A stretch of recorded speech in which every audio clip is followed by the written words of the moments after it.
Okay, I know that pulling the hood off the car doesn't make it better looking, but I wanted you to have a good look at what is obviously a critical portion of the heart of this vehicle.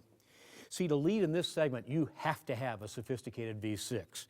And with the introduction of the Duratec 35, we got a sophisticated V6. Now, some of you already know this engine from the Edge, and boy, does it make a lovely powertrain for this particular vehicle as well. This is a dual overhead cam 3.5 liter V6 that's all aluminum, has 4 valves per cylinder, very sophisticated. You can see the coil sitting right on top of the spark plugs.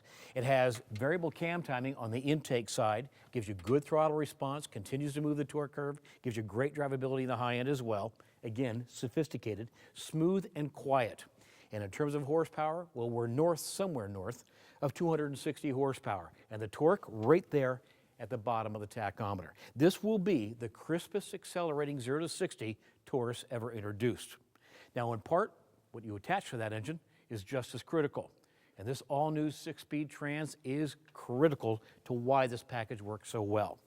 Now, if you're new to the car business, the notion of this gearbox number, 5 speeds, 6 speeds, there's still people out there selling 4 speeds. You're even seeing some 10 speeds in the marketplace. What's driving that is the desire to not only improve performance, both off the line, mid-range, but fuel economy at highway speeds as well. That's why so many gears, and that's where I think this gearbox is so well mated up to this transmission. The 6-speed automatic, how sophisticated? How about the fact that it's filled for life? 10 years or 150,000 miles on serviceability. Now, great, you've got the powertrain handled. You can play at the top of the class there. How about handling? One of my favorite areas to talk about on this platform is how well it handles. It's basically a McPherson strut front suspension. Most of you are familiar with that.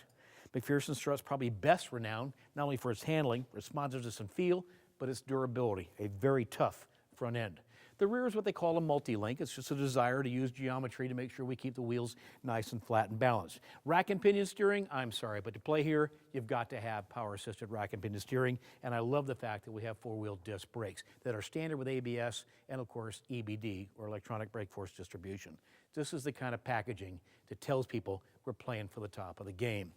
Now, should also mention that this is a front-wheel drive-based platform, but I am a monstrous fan of the fact that all-wheel drive is available. This is technology. Boy, it took a long time, having worked in the magazine business, having a radio show, beating on the American public to understand the Europeans were onto something when they made available all-wheel drive. That's an option that I think is a mandate. It's automatic. I'm talking about a system that just sits here, running it down the road, waiting for something to compromise the traction value, and almost instantly start to move torque around with the wheels that have the most, well, plant, if you will. Now, I know a lot of people think just only snow and ice make that a critical issue. Trust me, just turning the steering wheel going around a corner changes the slip rate of each one of these tires. This stuff is here to work for you. It will make no big fanfare of it. No lights, no bells, no whistles. Just a very sophisticated system that is nice and light, yet is instantly prepared to work for you. And it even works, and I normally would not have mentioned this, it even works during the durability testing at minus 40 degrees. Now, if we'd been taping this in California where I live, I probably wouldn't have mentioned that. But while we're taping this, I think it's nearly minus 40 degrees outside. So I just thought I'd mention to you, if you live in the colder climates, even if you left your vehicle parked outside overnight in really freezing weather, you've still got a system that's ready to go to work for you. Yes, it's important that all the key elements that make a Taurus are here. And playing large to that is the handling, of course, the packaging and sophistication of suspension, driveline, and of course the engine. More to come.